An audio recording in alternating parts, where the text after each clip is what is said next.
بسم اللہ الرحمن الرحیم۔ السلام علیکم۔ صراط مستقیم سعودی نیوز چینل میں آپ سب کو خوش آمدید کہا جاتا ہے۔ آج 26 جولائی 2021 ہے۔ آج کی اہم ترین خبروں کا آغاز قرآن پاک کی اس آیت کے ترجمے سے کیا جاتا ہے۔ سورہ بقرہ کی آیت 107 میں ارشاد باری تعالیٰ ہے، اور اللہ کے سوا نہ تو تمہارا کوئی دوست ہے اور نہ ہی کوئی مددگار۔ اللہ رب العزت ہمیں ان قرآنی آیات اور احادیث کو سمجھ کر ان پر مکمل عمل کرنے کی بھی توفیق عطا فرمائے، آمین۔ دوستو، آج کی ویڈیو میں کافی اہم معلومات ہیں، ویڈیو مکمل دیکھیے گا، لائک کر کے دوستوں سے شیئر بھی کیجیے گا۔ سعودی عرب میں 500 عمرہ کمپنیوں اور اداروں نے یکم محرم جو کہ 10 اگست کی تاریخ تقریباً بنے گی، بیرون ملکوں سے یعنی سعودی عرب سے باہر سے مسجد الحرام میں نماز اور عمرہ زائرین کی مشروط خیر مقدم کی تیاریاں شروع کر دی ہیں۔ بیرون ملک سے آنے والے عمرہ زائرین کی صحت اور سلامتی کے لیے کرونا SOPs کی پابندی بنیادی شرط قرار دے دی گئی ہے۔ ویکسین کی دونوں خوراکیں لگوانے والوں کو عمرہ پر آنے کی اجازت ہوگی۔ سعودی محکمہ حج اور عمرہ کی جانب سے کہا گیا ہے 6,000 سے زیادہ بیرون عمرہ ایجنسیاں 30 آن لائن پورٹل اور ویب سائٹس عمرہ پروگرام میں حصہ لیں گے۔ انہوں نے کہا کہ تمام عمرہ خدمات اور پیکیجز آن لائن ہوں گے۔ سعودی وزارت حج عمرہ کی جانب سے منظور شدہ ملکی اور بین الاقوامی ریزرویشن پلیٹ فارم کے ذریعے پیکیج اور سہولتیں حاصل کی جا سکیں گی۔ سعودی عمرہ کمپنیاں رہائش، ٹرانسپورٹ اور تمام زمینی خدمات پیکیج کے ذریعے فراہم کریں گی۔ انہوں نے مزید کہا کہ عمرہ زائرین on line ticket, transport, hotel اور کھانے پینے کی بکنگ کرا سکیں گے۔ عمرہ خدمات فراہم کرنے والی کمپنی یا ادارے کا تعین کیا جا سکے گا۔ تمام عمرہ کمپنیاں اور ادارے تیاریاں کر چکے ہیں۔ انہیں کرونا کے ماحول میں عمرہ گروپس اور اجتماعات کو کنٹرول کرنے کی ٹریننگ دے دی گئی ہے۔ سعودی ذرائع ابلاغ سے وزارت حج عمرہ نے مزید کہا کہ بیرون مملکت سے عمرہ زائرین کا خیر مقدم یکم محرم یعنی 10 اگست کے لحاظ سے کیا جائے گا۔ عمرہ SOP سے متعلقہ سیکرٹری حج ہشام السعید نے کہا کہ اس حوالے سے وزارت صحت کے ساتھ مسلسل رابطے میں ہیں۔ کرونا ویکسین عمرہ زائرین کے لیے ضروری ہوگی۔ اس وقت جو پابندیاں عمرہ زائرین پر ہیں آئندہ بھی ہوں گی۔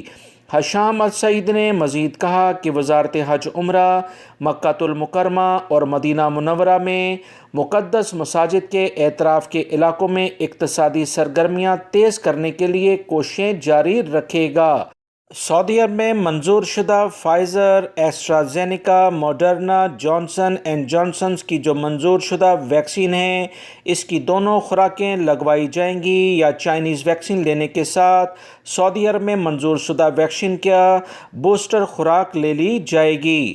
عمرہ کمپنیاں اگرچہ بیرون ملک سے زائرین کی خیر مقدم کی تیاریاں کر رہی ہیں، تاہم متعلقہ اداروں سے رابطے کے بعد وزارت داخلہ، وزارت حج عمرہ کی طرف سے فائنلی اعلان ابھی کیا جانا ہے۔ یاد رہے، سعودی وزارت خارجہ نے کرونا وائرس کے پھیلاؤ کو روکنے کے لیے احتیاطی تدابیر کے تحت 26 فروری 2020 کو عمرے اور مسجد نبوی کی زیارت کے لیے سعودی عرب میں آمد پر تاحکم ثانی عارضی پابندی لگا رکھی ہے۔ یہ پابندی سعودی عرب کی وزارت صحت کے ادارے کے مقرر کردہ قوانین کی عین مطابق لگائی گئی ہے۔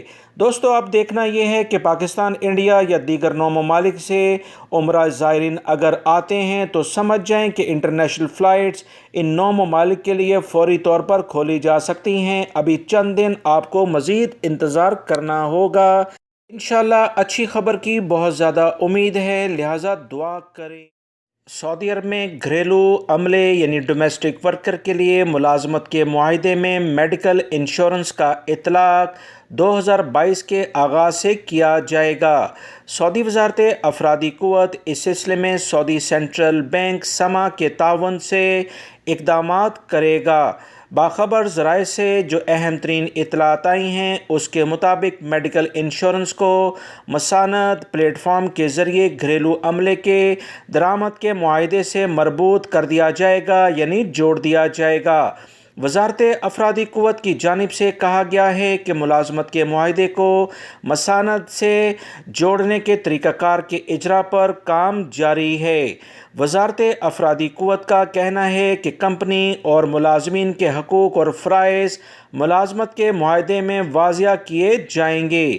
مثلاً ملازمہ یا ملازم کی موت یا ڈیوٹی سے قاصر ہونے کی صورت میں، یعنی غیر حاضر ہونے کی صورت میں، علاج اور امراض میں مبتلا ہونے، موت پر اس کی لاش اور تدفین کا تمام کام کمپنی کی ذمہ داری ہوگی۔ اگر خدا نخواستہ اس کی موت ملازم کی واقع ہو جاتی ہے سعودی عرب میں، تو اس کی تدفین تک کے تمام مراحل کی ذمہ داری کمپنی کی اولین ترجیح ہونی چاہیے۔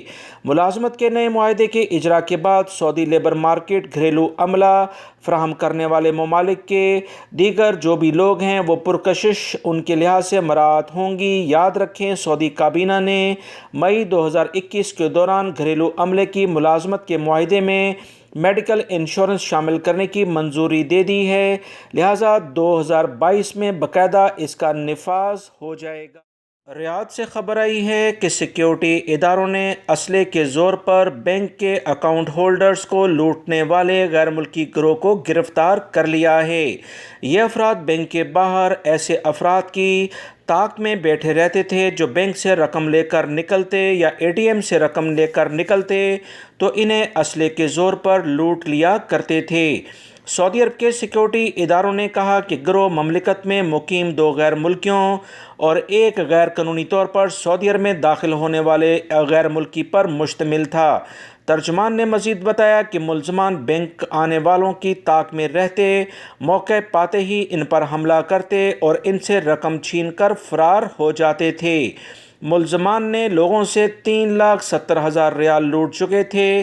تینوں کو حراست میں لے کر سعودی پبلک پروسیکیوشن کے حوالے کر دیا گیا ہے، جہاں قوانین کے مطابق ان کے خلاف قوانین کے لحاظ سے سزائیں مقرر کی جائیں گی۔ سعودی محکمہ موسمیات کی جانب سے تازہ ترین اطلاعات آئی ہیں کہ پیر کو تیز ہواؤں کے ساتھ بارش اور ژالہ باری کا سعودی عرب کے مختلف علاقوں میں بہت زیادہ امکان ہے۔ خصوصی طور پر جازان اور عسیر ریجنوں میں سیلاب آ سکتا ہے۔ سعودی محکمہ موسمیات کے قومی مرکز کا کہنا ہے کہ موسمی حالات سے لگتا ہے پیر کو نجران، بہا اور مکہ المکرمہ کے پہاڑی علاقوں میں گرج چمک کے ساتھ بارش ہوگی، جبکہ مملکت کے شمال مشرقی علاقوں میں سخت گرمی متوقع ہے۔ قومی مرکز نے بیان میں مزید کہا کہ ریاض مشرقی ریجن اور قصیم میں گرد آلود ہواؤں سے حد نظر محدود ہو جائے گی۔ اس کا سلسلہ مغربی علاقوں کے بالائی مقامات تک پھیل سکتا ہے۔ مکہ المکرمہ اور مدینہ منورہ ریجنوں کے ساحلی مقامات بھی اس کی زد میں ہوں گے۔ سعودی عرب میں سب سے زیادہ گرمی حفر الباطن میں 48 سے 49 سینٹی گریڈ ریکارڈ پر آ سکتی ہے، جبکہ سب سے کم ٹیمپریچر 13 سینٹی گریڈ السودہ میں ریکارڈ کیا جا سکتا ہے۔